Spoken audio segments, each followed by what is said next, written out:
নির্বাচন সফল করতে পুরোপুরি প্রস্তুত সরকার, যুক্তরাষ্ট্রের চার্চ দ্য অ্যাফেয়ার্সকে জানালেন প্রধান উপদেষ্টা।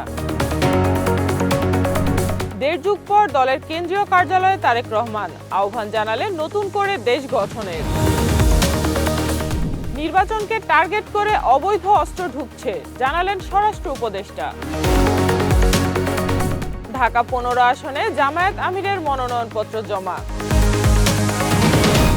ফ্লোরিডায় ট্রাম্প জেলেনস্কির বৈঠক, যুদ্ধ বন্ধে আলোচনা ফলপ্রসূ হওয়ার দাবি।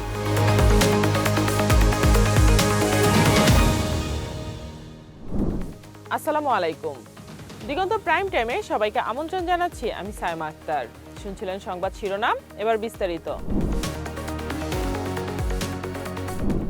স্বাধীন, সুষ্ঠু ও শান্তিপূর্ণ নির্বাচন আয়োজনে সরকার প্রতিশ্রুতিবদ্ধ বলে জানিয়েছেন প্রধান উপদেষ্টা ডক্টর মোহাম্মদ ইউনূস। তিনি বলেছেন, সংসদ নির্বাচন ও গণভোট সফল করতে সব ধরনের প্রস্তুতি সম্পন্ন করা হয়েছে।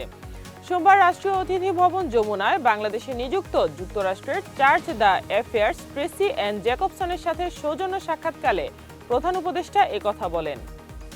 সাক্ষাৎকালে আসন্ন সংসদ নির্বাচন ও গণভোটের পাশাপাশি বাণিজ্য, বেসামরিক বিমান চলাচল এবং দুই দেশের সামগ্রিক দ্বিপক্ষীয় সম্পর্ক নিয়ে আলোচনা হয়।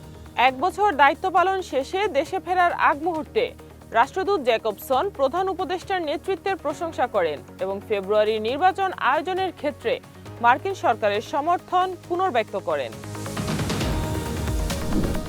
দীর্ঘ দেড় যুগ পর রাজধানীর নয়াপল্টনে অবস্থিত বিএনপির কেন্দ্রীয় কার্যালয়ে গেলেন দলের ভারপ্রাপ্ত চেয়ারম্যান তারেক রহমান।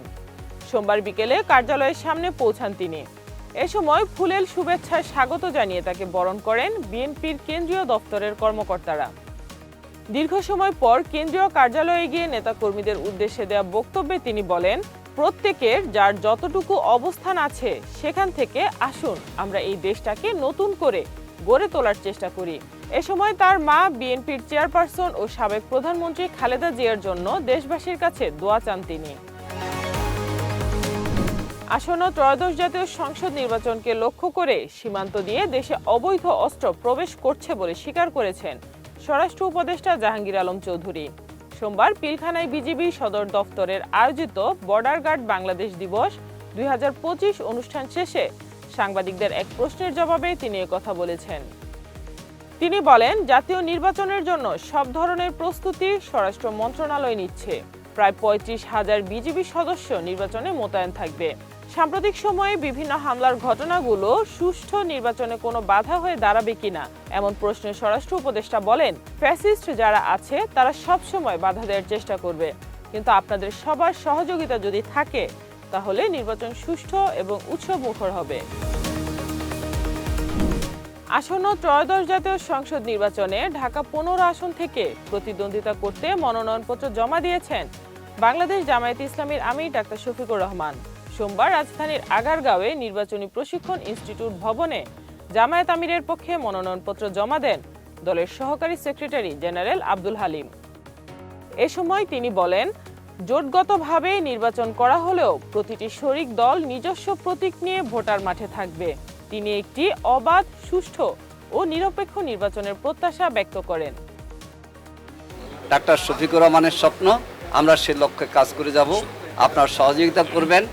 10 দলের সাথে আরেকটি দলও আমাদের সাথে নির্বাচনী সমঝোতা আসছে, শীঘ্রই আপনার সে নাম আমরা জানাবো। আপনাদের কাছে দোয়া চাই, আমরা যেন এই নতুন বাংলাদেশ, ঐক্যবদ্ধ বাংলাদেশ, সকলের জন্যে দল ধর্ম নির্বিশেষে ইনক্লুসিভ বাংলাদেশ গড়ার যে প্রত্যয় ডাক্তার শফিকুর রহমান ব্যক্ত করেছেন, সেক্ষেত্রে আমরা ঢাকা 15 আসনে বিজয় লাভ করে আমরা সেটা বাস্তবায়ন করার ক্ষেত্রে এগিয়ে যাব ইনশাআল্লাহ। কুয়াশায় আচ্ছন্ন গোটা রাজধানী, নেই সূর্যের দেখা। বৈরী আবহাওয়ায় বিপর্যস্ত খেটে খাওয়া মানুষ। এরই মধ্যে দেশের চলমান শৈত্যপ্রবাহ কতদিন থাকবে জানালেন আবহাওয়া গবেষক। কানাডার সাসকাচুয়ান বিশ্ববিদ্যালয়ের আবহাওয়া ও জলবায়ু বিষয়ক গবেষক মোস্তফা কামাল পলাশ বলেছেন, দেশব্যাপী চলমান শীতল আবহাওয়া 2রা জানুয়ারি পর্যন্ত অব্যাহত থাকতে পারে। সোমবার নিজের ফেসবুকে এ সংক্রান্ত পোস্ট দিয়েছেন তিনি। সেখানে এই গবেষক জানান, সোমবার রংপুর, রাজশাহী ও খুলনা বিভাগের একাধিক জেলার উপর দিয়ে মৃদু শৈত্যপ্রবাহ অতিক্রম করতে পারে। আগামী 4 দিন দেশব্যাপী একই রকম কুয়াশা ও ঠান্ডা থাকার আশঙ্কা করা যাচ্ছে বলেও মন্তব্য করেন তিনি। আন্তর্জাতিক সংবাদ। মার্কিন প্রেসিডেন্ট ডোনাল্ড ট্রাম্পের সাথে ফ্লোরিডায় বৈঠক করেছেন ইউক্রেনের প্রেসিডেন্ট ভলোদিমির জেলেনস্কি। স্থানীয় সময় রোববার ফ্লোরিডার একটি রিসোর্টে বৈঠকটি অনুষ্ঠিত হয়। এ সময় ইউক্রেন যুদ্ধ অবসানের সমঝোতার চূড়ান্ত পর্যায়ে পৌঁছে গেছে বলে দাবি করেন ট্রাম্প। বৈঠক শেষে যৌথ সংবাদ সম্মেলনে অংশ নেন দুই নেতা।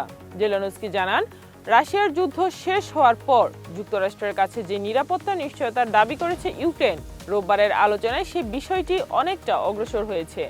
সামনের সপ্তাহে যুদ্ধাবসানের সাথে সম্পর্কিত অন্যান্য বিষয়গুলো নিয়ে আবারও বৈঠক হবে বলে উল্লেখ করেন তিনি। এবারে খেলার খবর। বড় জয়ে আসর শুরু করলো রংপুর রাইডার্স। প্রথম ম্যাচেই তারা উড়িয়ে দিয়েছে চট্টগ্রাম রয়্যালসকে। ব্যাটে বলে দাপট ধরে রেখেই খুলেছে পয়েন্টের খাতা।